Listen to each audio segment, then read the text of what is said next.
Welcome to the second hour of the show with no name for May 17th, 2013. I'm Bob Going with Jim Nikosha and Gavin Murdoch. Now, during our break, Yeah. Jim and I were discussing newspapers. And every newspaper is different for whatever reason it's different. But a while back, the Recorder ceased publishing on Sundays. Right. And as part of that, you receive the Times Union. Right, Okay. for a while, yeah. For a while.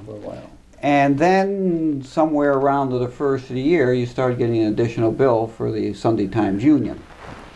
So we did that for a couple of months, and then I said, you know, other than the sports, there's nothing in Times Union. Times Union is a sucky paper. On Sunday. It's an awful paper. It's an awful paper every day of the week. It is so shallow.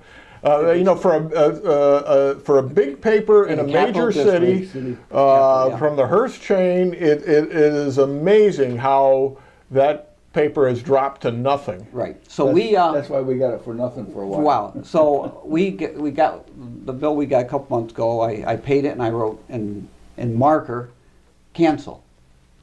All right. So we continue to get the paper. So last Monday, a week on Monday, I got a phone call. It was one of those robocalls. And it said, please punch this number so we can talk to you about your newspaper subscription. All right. So I do that, and then they called us. They made the phone call. Then we get on hold because they've got heavier volume than usual.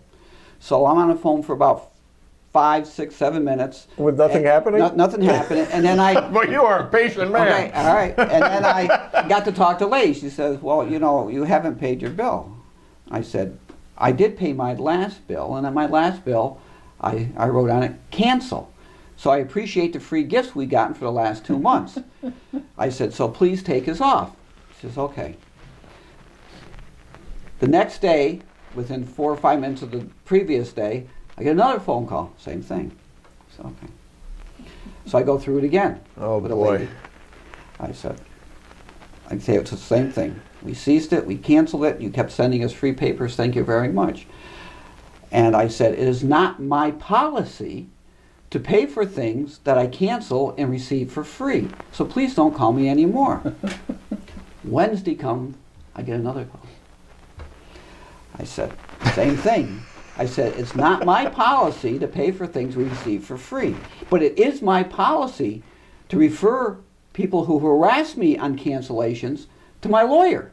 So please cease calling me. I said, can you assure me? She says, I will. I'm going to walk it right across now and take you off. I said, thank you very much. Thursday, I get a call. Same thing. Everything, same thing. I get the lady on the phone. I said, first of all, I know this is not your fault. But And you stay on the line. This is the part I don't get. I want this clear. I don't want these phone calls anymore. So I told her, I said, you know, it's not my policy. I went through the whole thing. But it is my policy to have my attorney get in touch with the Attorney General of the state of New York. And I'd hate to see the Times Union as the lead story in the Schenectady Gazette. Please take me off. Otherwise, my call will go directly to the lawyer, who will go directly to the Attorney General to cease these robocalls, these harassing phone calls. Take me off the list. She says, one moment, please. So I waited. She came back. She says, you've been taken out of the system. She says, your paper is...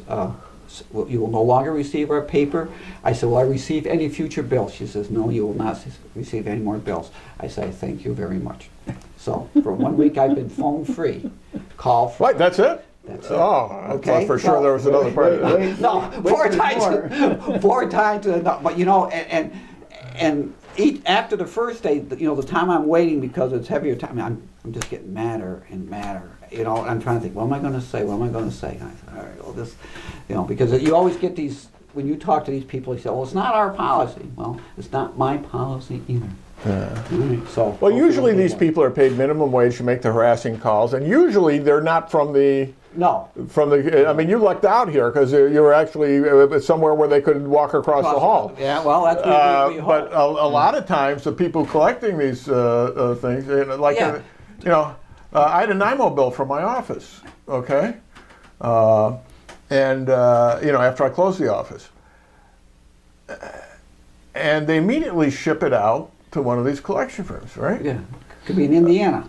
And I said, "Can I ask you a question?" I said, "What happened to that $400 deposit I made when I got the power in the first place?" "Well, we have nothing to do with that. You're going to have to call the power company about that." I said, "Well, then I have nothing to do with paying you either." So, I haven't heard from them in a while. That phone call wasn't from the Cincinnati office, was it? Segue. So, the Reds play. Now, isn't it appropriate that the Reds play in Cincinnati? That's right. That's right. I'll tell you, there's only one time I rooted for the Yanks, and when they were playing the Reds. Yeah. Khrushchev went crazy when he saw Yanks beat Reds. So, here we go. We're talking, of course, about the IRS story, and there is no way that it is not exactly the way it appears, okay? There's no paranoia involved here. This is exactly what it appears to be, and that is that the Obama administration was harassing their political enemies using this system. When they've already admitted that it was wrong for them to single out Tea Party patriots. Well, now that this has been revealed, with each passing day, we're hearing from more and more people who suddenly realize that they were part of that. They were part of that. One guy, I think down in Texas, same thing. Where they're basically put on hold for month after month after month. And it was like, the Tea Party of Abilene or something, whatever. And he changed the name to like the progressive Obama supporters or something. Bingo! Went right through. Exactly the same. Exactly the same. Yeah. That's how he knew something was up. Billy Graham announces his support of Romney. And the Billy Graham ministry was audited the next day. And now they're looking. Do you remember when the White House set up this "Tell on Your Neighbor" hotline? Yeah. Where if you have somebody in your neighborhood who's against the government, who's right, who speaks against the government and starts spouting pro-Constitution stuff and here's a line you can report them on to the White House, right to the IRS. The power to tax is the power to destroy. And the power to decide who gets taxed is even worse. And so it serves its purpose. It's intimidating. Definitely. David Letterman finally made an Obama joke last night or the night before. I saw, yeah. He said, people ask me how come I don't make jokes about Obama. He says, I don't want to get audited. And, it isn't that funny. It's way too serious because that's exactly what it is. Now, and I believe this information is correct, that the head of the IRS, who he fired, was retiring on June 1st. Anyway. Yeah. This person was leaving anyway. Yeah. No, they didn't let him go 2 weeks early. They said he's staying along for the transition. Yeah. So he isn't leaving. Wait till retirement. I don't know if you watch. I watched that live when Obama comes out. And he's all farceful. Oh, it's wrong. Total BS. And I'm taking the first step. I'm firing the temporary. I'm directing the Secretary of the Treasury to fire the acting head of the IRS. And meanwhile, 2 weeks earlier, the acting head of the IRS had already sent out emails to everybody in the IRS saying, I'm leaving June 1st. Now, he may have seen the writing on the wall and heard something was coming. Yeah, but the point is, it's not... Now, did you see what ABC revealed last night? No, I didn't see the news last night. That the woman in charge of that whole department for harassing Tea Party people... Yeah. She's now in charge of the Obamacare enforcement part of... wow, there's a coincidence for you. Guess what? You know how many exemptions they give exemptions to Obamacare to all their favorite unions and. So in the end, you're going to have a very small number of people putting in for a very big, expensive policy. And who's it going to be? It's going to be the enemies. It's going to be the enemies. Now, thank God the press has finally woken up. Well, because he rocked on the cat's tail and woke it up.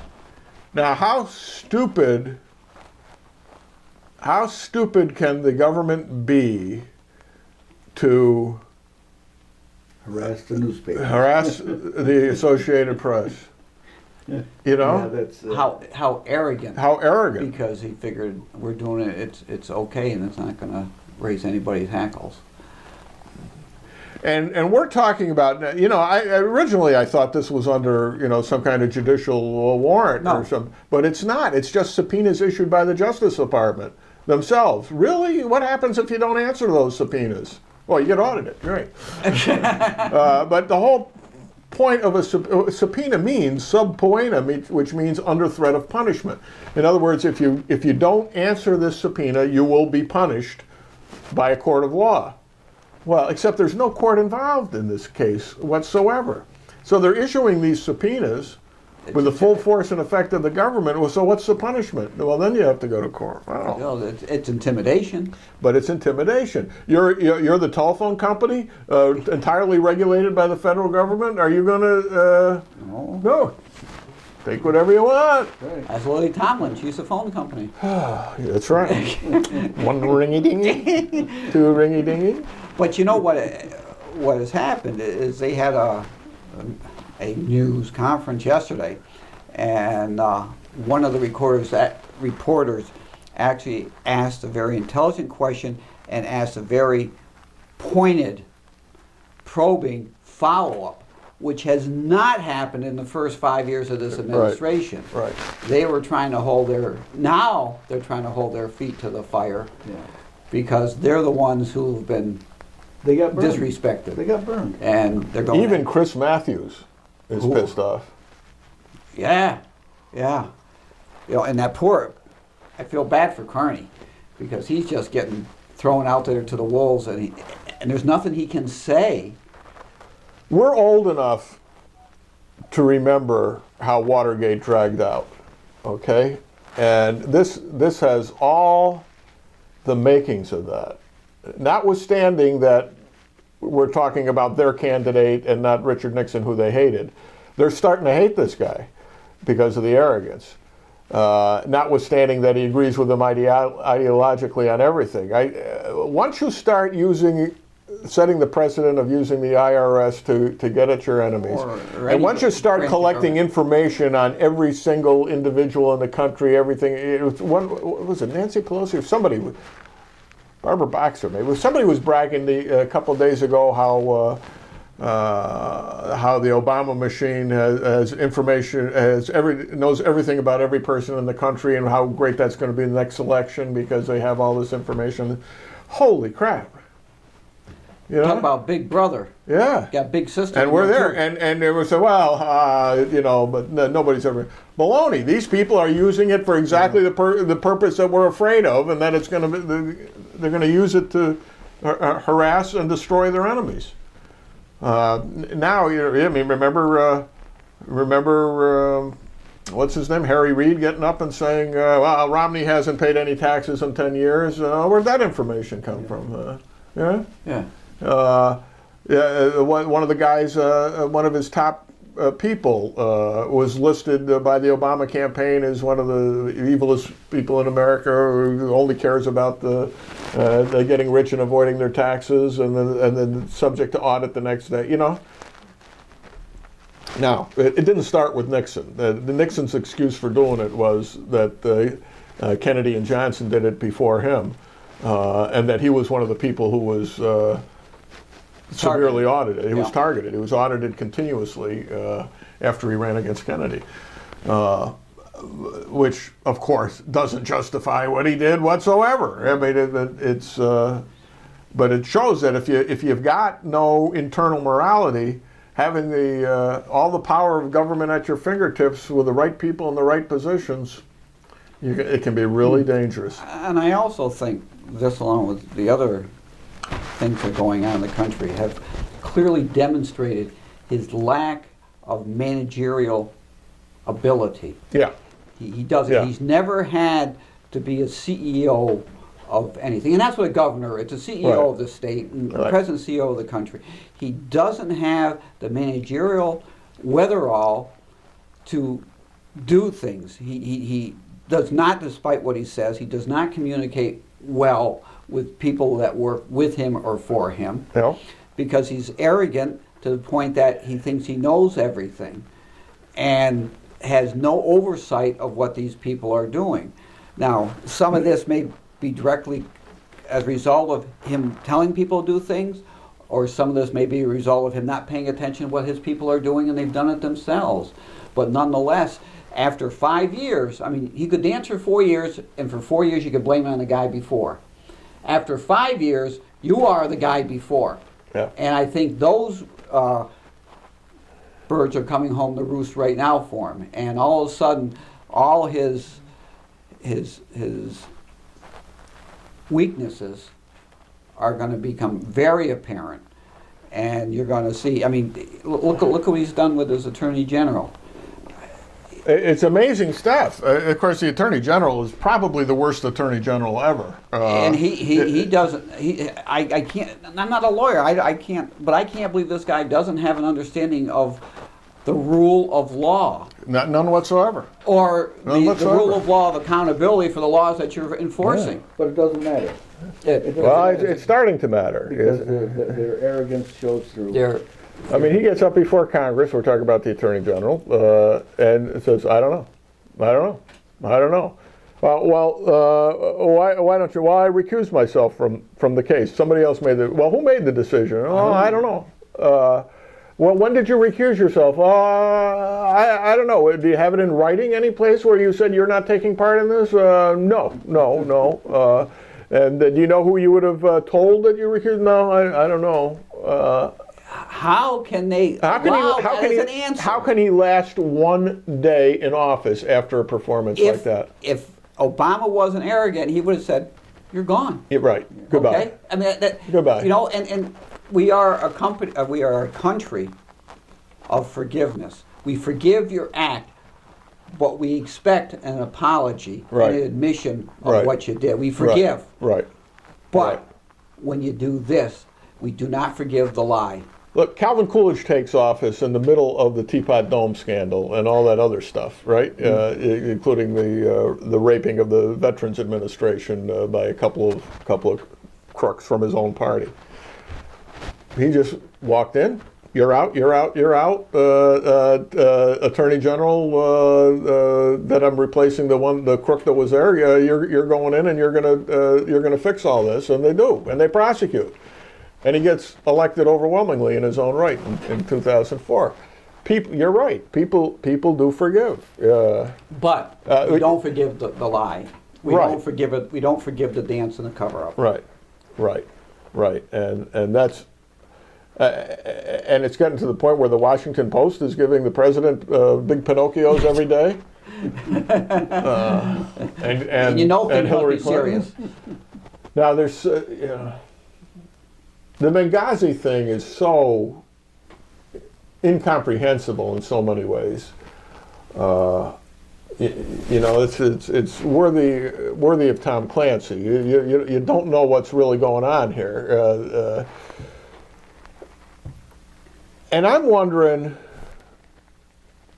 whether the anti-Clinton people in the White House area, of whom I'm sure there are many, since she ran against him to the bitter end, aren't throwing her under the bus, leaking stuff, and vice versa.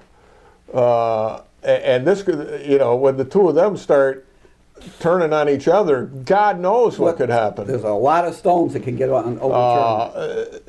The fact that so much of this IRS scandal surfaced so quickly after the original announcement tells me that there are all kinds of people waiting to tell what they know. Yeah. You know, you got this Clinton Obama supporter who gets demoted in the Benghazi investigation because he says, "Wait a minute, that's not what happened. We shouldn't be telling people that's what happened." Now you got Petraeus emails saying we shouldn't go with this. Now all of a sudden the sudden departure of Petraeus is starting to make more sense. He complains about what the State Department is doing with this, and the next thing you know, the State Department is leaking all about his affair. Yeah.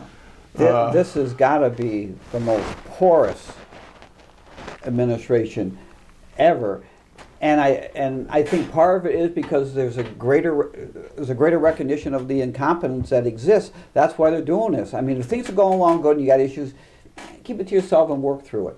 But there's just so much rotten in Denmark that people, I'm trying to tell somebody so somebody will help me take care of it. And there's so much incompetence in every department there too. I mean, the cabinet positions are just filled with people who haven't got a clue as to what they're. John Kerry was so far out of his element. You know, I was on the Senate Foreign Relations Committee. He's an idiot, okay? He's an idiot, and Putin is walking all over him right now.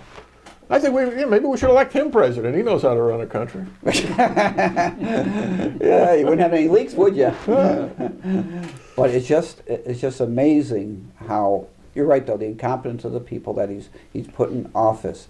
And is that because he doesn't think he needs the help there? He can do it himself because he knows everything? Or is he that beholden to so many people? Well, George Soros runs the whole show, and that's the only competent person involved, the guy in the back. And I'm sure all these people involved in the IRS were all Soros.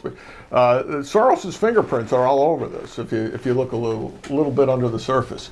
But wouldn't you think? And his 501c organizations all flew through. Yeah. Oh, it's just. And now you got, for example, Max Baucus, the senator from Montana, has announced he's not running for re-election. He's the chairman of the committee that's going to be investigating the IRS thing in the Senate. Max Baucus is one of the people who wrote a letter to the IRS saying you have to investigate these Tea Party people and deny them their. He's just getting out in front of it and getting out while it's getting good. All right. It's like we were talking on the other hour about Silver. He's shocked to find that Lopez was involved in sexual harassment. Time to get out. It's just amazing about how, and every day you're waiting for something else to pop up because it's just. It's going to pour now. What he has created over the first 4 years is just going to implode. Because you've got all that scandal in the energy department over and over and over. All your taxpayer money, all the stimulus money going to chums of Obama who don't pay the money back and go bankrupt. Why? I'm asking this question from a point of ignorance, and I have many points of ignorance. I'll give you a stupid reply then. Okay. We'll meet with Mexico and develop a plan to develop oil exploration in the Gulf of Mexico. You're hiding your microphone, by the way. All right, we're going to. He meets with Mexico to develop a plan to develop Gulf exploration in the Gulf of Mexico. Yet, in our own country, where we not have to share with anybody else, we don't do any exploration. Right. There's been no exploration allowed on federal lands since Obama's been in office. Why would we rather go somewhere else and be in cooperation with somebody else rather than just do something ourselves? Well, all those oil exploration rigs that we had to shut down in the Gulf of Mexico went to Brazil. And we brought into contracts to buying the oil from Brazil. Now, who do you think owns those contracts? Geez, Bob, I don't know. George Soros. So there's your answer. So if we But the Republicans are the party of the billionaires and the 1%. Right. So we're also not going to bring oil from Canadian Shield because It's okay to be environmentally unfriendly somewhere else, but not here. Right. Okay, it's kind of like fracking. We import gas from other states that frack Right. to run our businesses, but we aren't going to develop our Right. own Right. because it's not Right. environmentally friendly. Okay. Well- I just want to make sure I understood that. Yeah. Well, Okay. that's.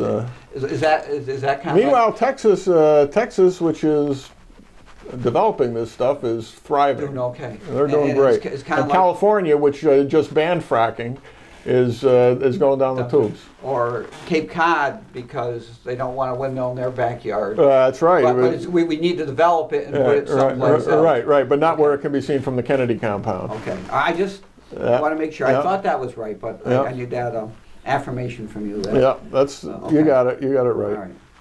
You got it right. Okay. Wow. Hey. But going back to what I said about the Nixon situation earlier, Nixon got. People forget. He lost one state when he ran for re-election in 1972, and by 1974 he was out the door. Really, by the summer of '73, in his first year back, in the first year of his second term, the Watergate Senate hearings were held that summer. And he'd already dumped Ehrlichman and Haldeman and all that stuff. And that all happened within days of his reelection. And I think probably the sad thing is that he was coming off a position good enough after his first 4 years that was something totally unnecessary. Yeah. You didn't Yeah. have to do it. Yeah, but that was arrogance. That was arrogance. What goes before the fall? Pride. Pride. Pride goeth before the fall. Okay. And it's also paranoia, and there was plenty of that. Now Paranoia and paranoia? paranoia. And if you only have one, do you just have annoia? You're Yeah. by yourself? Okay. Okay. That's why he's on the school board and I'm not. Anyway, couple of personal stories. A friend of mine was at a Young Republican meeting, I believe, in Washington, some kind of convention. In 1971, okay? This was like 3 years into Nixon's first term. Okay. And John Ashbrook, conservative congressman from Ohio, I believe, had decided to challenge Nixon in the primaries in 1972. Right? So a bunch of the Young Republicans went to a meeting with John Ashbrook, or with his people. I don't even remember whether Ashbrook was there personally or not, but it was to discuss running against Nixon. Before my friend got back here, the New York State Republican chairman had already called the chairman of the Montgomery County Young Republican Club, told him that my friend was at this meeting and he better sit on him and make sure he knows what's happening, if he knows what's good for him. Okay? Good news travels fast. Yeah, and so he gets this when he comes back, and he told me at the time, he says, when we were at that meeting, they told us, be careful what you say, we think the room might be bugged. By the Nixon people. My second story involves when I was back in my days as a rug cleaner, when I was Amsterdam Carpet Cleaners. Fine time of my life. I was cleaning the rugs for a guy up in Perth. And kind of semi-older gentleman, retirement age, but not old. Kind of like us, Jim. And we got chatting, and he said that he had been a security guard at the White House for like 5 presidents. Okay, so he had great stories to tell, including about Jack Kennedy's proclivities. He said he'd be waving off Jackie she's off on the helicopter on the South Lawn while the Secret Service are Ushering in the girls from the front door. Anyway, he said during the Nixon White House, he said they knew every line was bugged, everything they said. So they had worked out all these codes.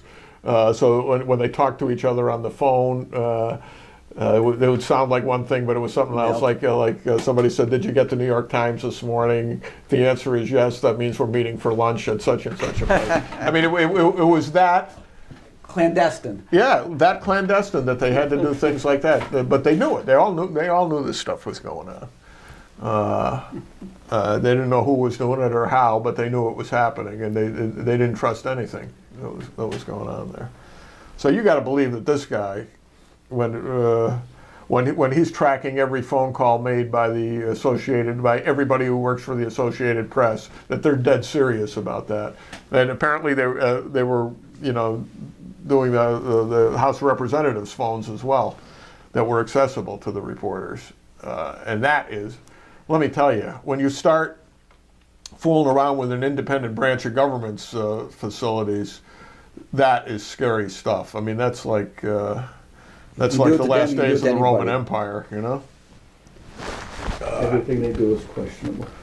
Everything they do. No, I don't think there's any question about anything they do. You know darn well what it is. Well, yeah. Unbelievable. The IRS thing is exactly what it looks like, which is how I started out. It's exactly what it looks like. Meanwhile, Benghazi, why would he let that guy die? He went to bed. I mean, he had the authority to order the troops in to save him, or at least attempt to save him. In fact, they didn't even need his authority to get the troops from Tripoli to go over there. Who told them to stand down?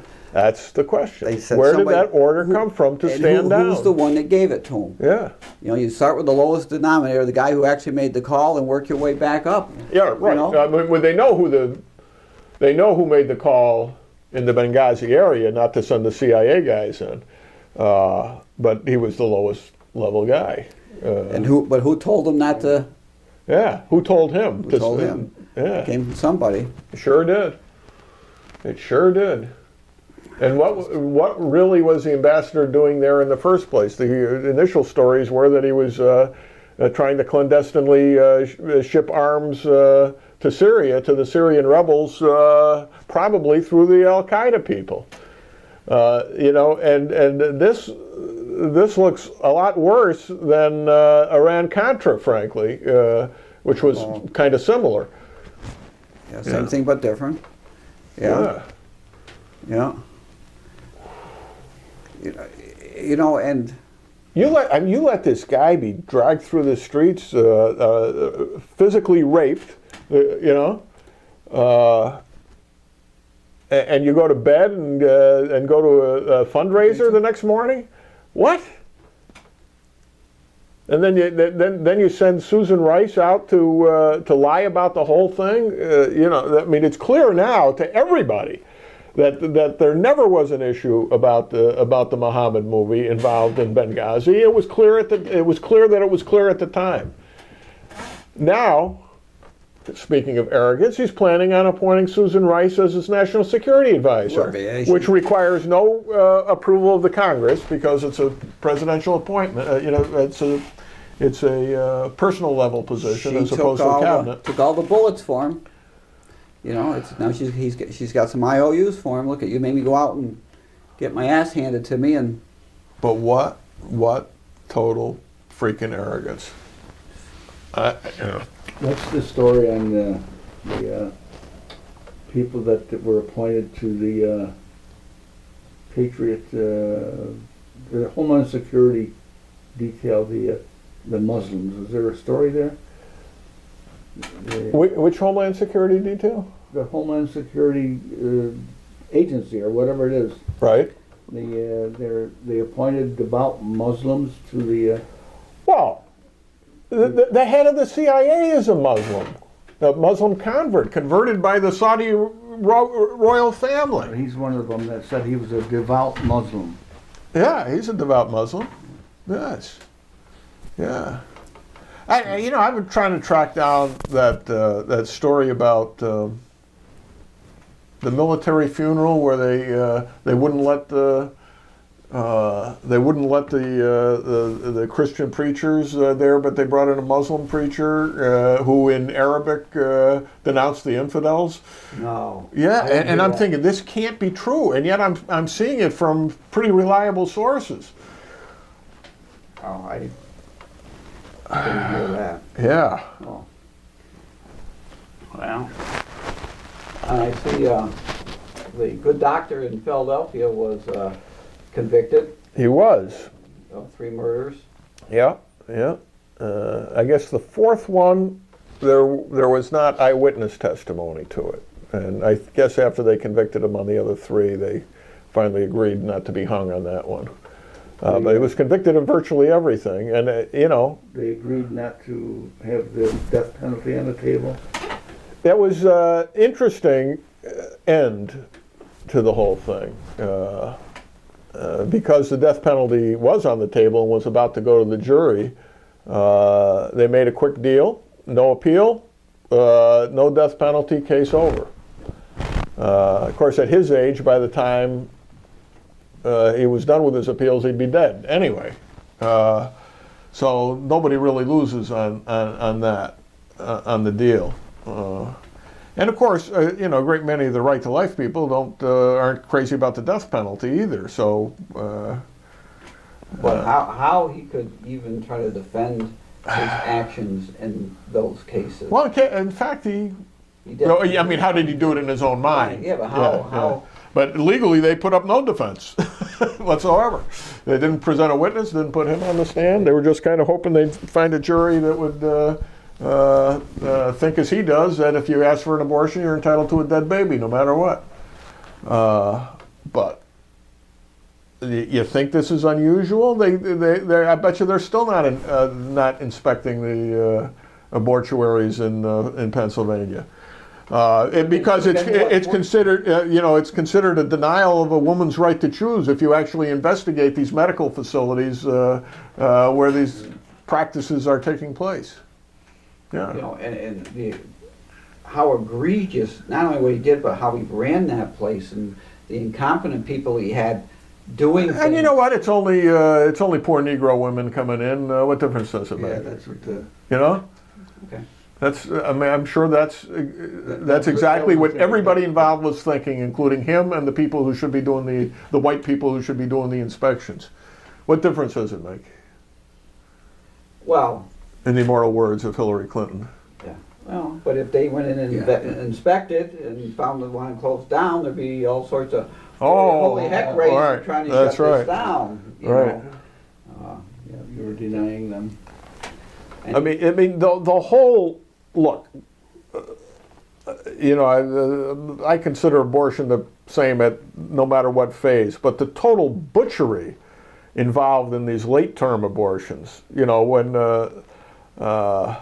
we've got one of our cousins had a baby at 6 months gestation, okay, and survived. The baby survived and is now, probably 20. It was quite a while ago, and these people, they were going in the day before the due date, yanking the baby out of the womb, sticking forceps or scissors into the skull to cut the brain, and as long as it's done before the baby's out all the way, it's considered legal. How can that be considered legal anywhere? As I said on one of the previous shows, Gosnell obviously is thinking, well, how is this any different if I wait 2 minutes? And he's right. It isn't any different. It isn't any different. It was wrong then and it was wrong now. That's right. It was wrong before and it's wrong after. And now you see these bioethicists saying, well, until the child can take care of himself, the parent should have the right to get rid of it. Take care of himself. That's 3 years old. Yeah. Right. Yeah. Exactly. Exactly. And there's so many people waiting to adopt children. That's what's really. And you know what? And what is the motive? What is the motive for getting an abortion at 8 months? You're afraid somebody's going to find out you were pregnant? I mean, Well, they really use it as retroactive birth control. you know, well, that's what it is. And is there? You know, this isn't like the 20s or the 30s when you say, well, it's, oh my God, you know. But even look. When did teenage pregnancy peak in this country, do you suppose? Probably the 1990s. Well, you're almost close. Right. The teenage pregnancy in this country peaked in 1957. Oh, I wasn't very close. No, but you're close in the concept because it's, you know, it's we think of this as something that happened during the sexual revolution, and in fact the difference was they got married back then. They got pregnant, they got married, or they went off and disappeared for a while, and the babies were put up for adoption, and you know, it's just so freaking barbaric that I can't believe that people like Obama just brag about. He voted against something even NARAL wasn't against, which was the Born Alive law in Illinois. And that started when one of my Facebook friends, Jill Stanek, was a nurse, found an aborted baby alive in the laundry bin in the hospital she was working at in Illinois. And that's what they just laid the baby out to die. When they come back later, baby's dead, you throw it out. And so they pass this law in Illinois, and Obama votes president. And of course, there's a federal law on the books on the same subject, and somebody asked Holder the other day, how many times has this law been enforced since you've been Attorney General? I don't know. I don't know. Has it ever been enforced since you've been Attorney General? There have been 10,000 cases of accusations of this. How many of you investigated? Considering how little he actually knows, there's a lot for him to learn. There is a lot for him to learn. He can do that in his retirement, you know, or from his jail cell. Start sooner the better. Unbelievable. You know, I should get binoculars in here because I actually could watch how much time has passed. There's a little thing in there. There is. Over there. Yeah. What are we up to? We're up to 11:40. 11:40. Okay, so you got 15 minutes. To fill or not fill, as the case may be. I'm tired. Anybody else got a topic?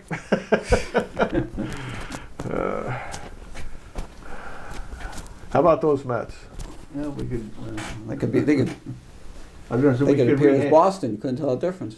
rehash city politics. Oh. You got something else to say? No, it's just the same old, same old. It's the arrogance of power that's at City Hall. Yeah. With especially with the water rate going up 6-8%, when the resolution said it can't go up more than 3%. Yep. And it The can't law, and the it charter. and it can't be changed without another referendum. Right. If I'm not mistaken. That's correct. That's what the law. That's what the law says. But they're going to change it anyway because we They- deserve the money. He says we deserve to raise the rate. If we raise the rate, we can raise the rate in the town. He didn't say that, did he? We deserve it. Yeah. We need the money. We deserve to get more revenue. Oh, I'm not sure we use that word. But Oh, okay. All right. Let's hope. Let's hope not. Let's The hope. thought we're- behind it was the same, but not the terminology. Let's hope not. why? What's the, Oh, you want to use different words to the same effect? Well, words are important to a lawyer, my friend. They're That's right. stock and trade. If you can worry about what the term is, then That's right. anything can be dissected. They are dissecting the city pretty well down there. It took me almost 15 minutes to get across the bridge coming back from the south side this Oh morning. boy, yeah. And there's no other way to go. I hope they're planning on when I went finishing this project before Memorial Day, because it's. When I went over to see Mike, I got on the bridge and I saw the traffic coming back. I said, "Oh, what did I do?" I said, "I'll never get home." So I did. I went around the other way and I went in back of the mall. Yeah. And then come around the other way. Well, you got to get to that point Yeah. first. Oh, well, you can't, because that sort that of. one lane, that Right. right-hand lane. Because they were back up to almost a throughway this morning when I came over. But it was a little bit quicker than coming off the bridge, going Yeah. around the mall. But Yeah. it was stacked up over there too. Well, and then you get over to the other side, and you're not sure whether you're going to be able to get onto the Route 5 arterial anyway. You might have to go up and over Reed Hill. That's right. That's right. I almost said Pollock Hill, but I didn't. Yeah. Thank God. You didn't say what? I almost said Pollock Hill. Oh, you didn't. But you didn't say Pollock. I did Hill. not. No. I did not. Polish right. Hill. No. Polish Hill. Who calls it Polish Hill? Hill. The politically correct. There is no correct and political, Mr. Going. Our historian. Which one? Our historian, the one Our who's historian. huh? The one who's got the show opposite ours today. Oh, is he on today? Oh yeah, he's on today. Yeah. Try talking about the He fling. called it Polish Hill. You know, now, this Our is true. new- This is true. You know, Our economic development. do you know what the former Amsterdam Federal Savings branch up there is known as in the East End? The Polak Bank. El Banco Polacco. El Banco Polacco. El Banco Polacco. I heard him talking one day. Where are you going? El Banco Polacco. They used to always say go up to the go up to the Polish bank. That's, Everybody said Polish Bank. you know what, and people didn't get offended. My wife's grandfather was one of the first trustees of the Amsterdam Federal Savings and Loan. Yeah? There's an old picture we have somewhere. You know, old John Kaczynski, when he was young John Kaczynski, is in the picture. Yeah. They kicked him out. There was some board fight at some point, and he was on the losing end, so he got kicked off. But otherwise, we'd be all multimillionaires today. No luck. Probably. Yeah, you know, you probably would be. We could be sitting in a real studio. Could be sitting in a real studio, or we wouldn't even have to bother with the studio. That's right. We'd be in charge. We don't have to tell people our opinions. We just exercise. That's right. We could be just like the president. That's right. Arrogant and Do what I tell you That's to me. do, and that's it. how come? Go I ahead. told you. Bought a Powerball ticket. I took a quick pick yesterday when I was in there. Yeah, I It's bought up. one. You know, it's going to be up to $500 million and more. 500 and It already is $500 million. 550 million, I think I Yeah. saw on a sign. Yeah, it was 400 and something yesterday, and so I knew it was. When's the next one? Saturday? Yeah. Is it Saturday or tonight? I don't know. I'm getting my ticket. I don't You know know. what? I If I bought- win, don't worry about it. We got you covered. Yeah, I bought one this morning Yeah. on my way here, and before I forget. Well, Way, what the heck? way back when they I first, get, you know, started having- you know why I want to win the money? Just so I can say who's not getting it. Remember when? Well, guess what? You go down to City Hall and say, now, what can I do for the city? Way back when they first started having the 6-digit draw in New York State, I used to buy 5. I used to pick my own. You'd buy 5 tickets at a time, and one time I had 3 numbers on this one and 3 numbers on that one. I don't think I've had any numbers right Yeah. in the last 15 years. I got second prize once, Yeah, how much Wow. $1,600. Wow. Whoa! I used to play with the guys at the police station, and you know, there'd be like 22 of us in it, and then you know, for years, and we won once, and I think we ended up with like maybe $16 a piece or something like that. Yeah. One of the, I guess all we had was Lotto back then before we had the multi-states. Yeah. But the biggest Lotto jackpot, and I can't remember what it was, but it was huge. I'm sitting home watching the numbers come up because You wanted to win. I had a single ticket on that one. First one comes up, I got it. Second one comes up, I got it. Third one comes up, I got it. Fourth one comes up, I don't got it. I don't got it. Fifth one comes up, I got it. And I ended up with nothing. You got it. Well, it depends on how many winners there were. You had to split it with everybody else. No, but I didn't get it. I mean, I ended up just shy of what you needed to win at that point. Something, yeah. Yeah. And I think Tim Horrigan won a huge amount on that one. I remember that because I'm like, Yeah. But no. Why doesn't he share it with me? Yeah. Well, But if I win, my old buddy. I'll share it with you All right. and Jim. Wait a minute. Have you got a ticket? Huh? Or are you guys just trying to get in on mine? I gotta pick my post up on the way to work this afternoon and get my tickets in. Okay. All right. Hey, But I made my list of people I share I mean, you with. don't have to go 50-50, but a few grand here or there is. That'll get me through. Yeah. God, we could give $1 million and not miss it. This is Yeah. Let's see, 55, you'll get $250,000. If you win $500,000, you're only going to get a half of it, so Yeah, that's but only if you get- $250,000. But you still have $250,000. $200,000. Yeah. Or, Quarter of a $250,000,000. billion. You'll have $250,000,000. you have $200,000 in your pocket. Now, I don't know if I should say this over the. Yeah, well, airways. I can cut it out if it's Okay. improper. If it's wrong. I've been working on a way in which I can give some of that without paying additional taxes on it. Yeah. That's okay, the good. deal. That's the deal. You know, I win. I want to be able to give you $1 out of it without you having to pay any tax on it. And I think I figured out a way to do it. Well, you can if it's under. Well, No, I believe me. The amount I'm giving is going to be a lot more than what you can give away for. there are ways. Ways. I mean, I Yeah. think I would have a really good accountant and a stockbroker standing by me, I'll tell you. I would too. But to actually give you the money so that you would have tax-free access to it, I think I got to figure it out. Well, you could do that if you form a foundation. But you- Nah, And it's you- complicated. And you hire them. That's the word for the foundation. Hey, don't give away anything. That's way too complicated. Yeah, besides which, you gotta still pay employment taxes. Pay what? Employment taxes, and But I'm not hiring anybody. if you have somebody as an employee. Now, of course, you can give up to 10,000 without. But we got that kind of money. Yeah. Yeah, but you can give 10,000 to me, 10,000 to the wife, 10,000. Why don't you just give a whole 100,000 to the family? Well, because then you'd have to pay tax on it. No, I pay tax on it when I want it. When you win it. Oh no, you'd have to pay tax on it again for giving it away. But I'm not exactly giving it away. Well, yeah, We're making you have access. We're giving you access to it. Well, that's different. If he has access to it, you're just paying Yeah. interest on the. I know on something you about, gotta put away. Yeah. Yeah. Oh, well, hey, when I win, we'll sit down and We'll get sit it down and worked we'll out. talk about it with somebody who knows what they're talking about. Monday? Huh? Monday. Monday morning? Mon- Is okay? Well, no, Tuesday we'll I- do it. We'll do the announcement on the radio show. We could buy that whole show for like $150 or something. And get changed back probably. No, I'm serious. I think that's the rate for the Yeah. hour or something Yeah. like that. All right.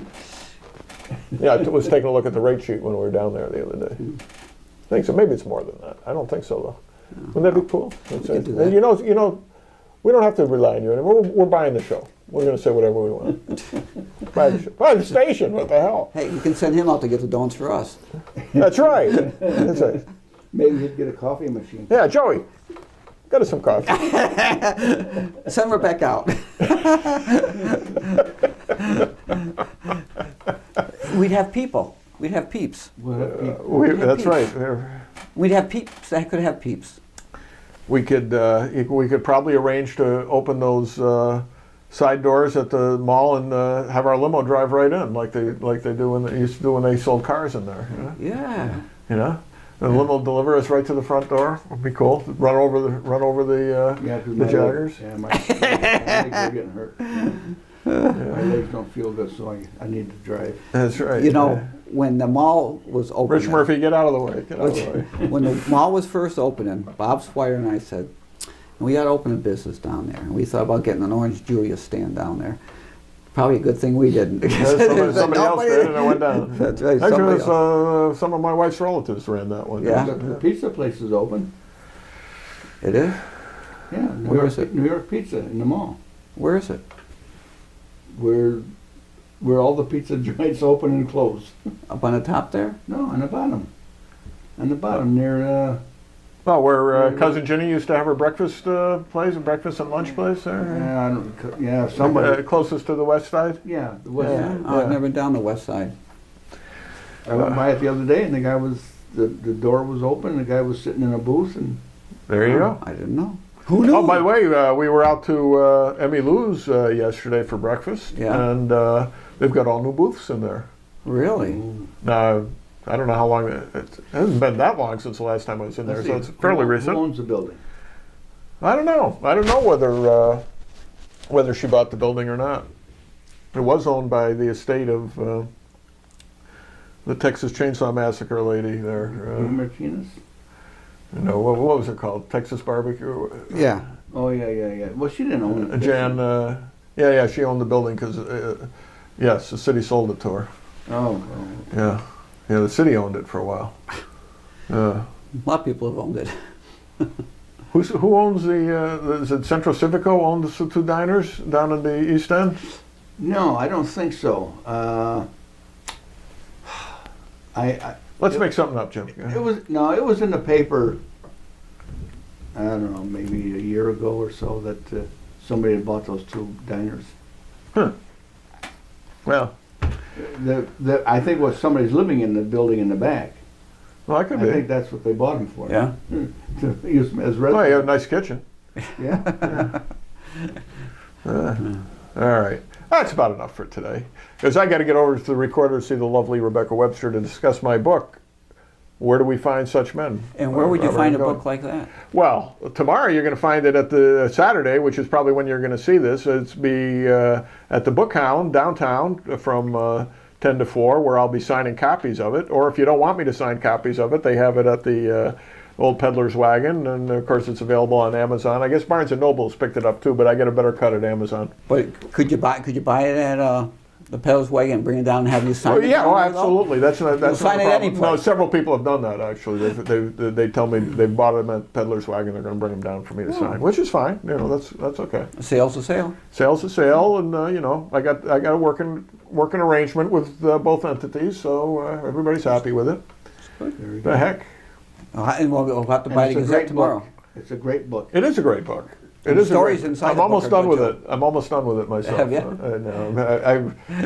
I'm going through picking up the misplaced commas mostly. It doesn't matter how many times you proofread it. And They don't have spell check? no, the spell check doesn't pick up the misplaced commas. That's the thing. Everything's spelled correctly. Yeah, but my spell check it does. Picks Well, up sentence structure. yeah, but commas don't always. but it doesn't always know what you want to say either. I don't know what I want to say. What? And I don't know what you said. Because Before and after. because I could have a comma that makes a perfectly legitimate sentence, and the meaning is completely different from what I Because of the intended. The comma should be after a different word. There are all kinds of funny examples of that you see on Facebook all the time. Yeah. How important the proper placement of a comma can be. Gotta be careful where you put things these days. But if you're a speed reader, you don't see the comma anyway. No, I think a lot of people would not even notice my mistakes, but I notice them. But you know what spell check doesn't pick up? If you've got a number in the middle of a word. Is that right? Yeah.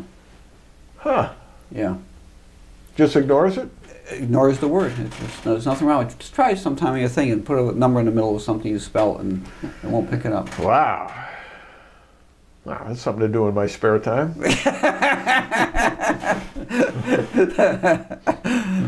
All right. Okay, I guess we'll have to have lunch at Panera's one day. And anyway, by the way, do you even know what I was talking about with that? Charlie Crable calls it the Panera effect. No, I don't. That's why I missed brought it up at the beginning of the first show, because he'll get all kinds of inquiries and comments about Panera, but you put something up about Stagliano, for example, running for Nothing. nothing. Nothing important. Yeah, it was less. It was there were like 15 comments on that amateur hour show on television, or which Curtis Pettinger's show? No, on television, American Idol. American Idol. And like nothing on, no. we've got somebody running for county executive. Yeah. But he's right, That's right. he's right. So anyway, That's what why that you should was watch the show, because the important items of the day are discussed here. That's Nowhere right, else. and we don't explain them till the very end. So, if you watch the first hour, now you know. Now you the know. rest of the story. Now you It know. was all sour bread. Hep Harris. Okay. And there's Gavin Murdoch and Jim Nicosia. I'm Bob Going, and we'll be back on Tuesday with the radio show, and again next week about this time for the podcast of The Show with No Name.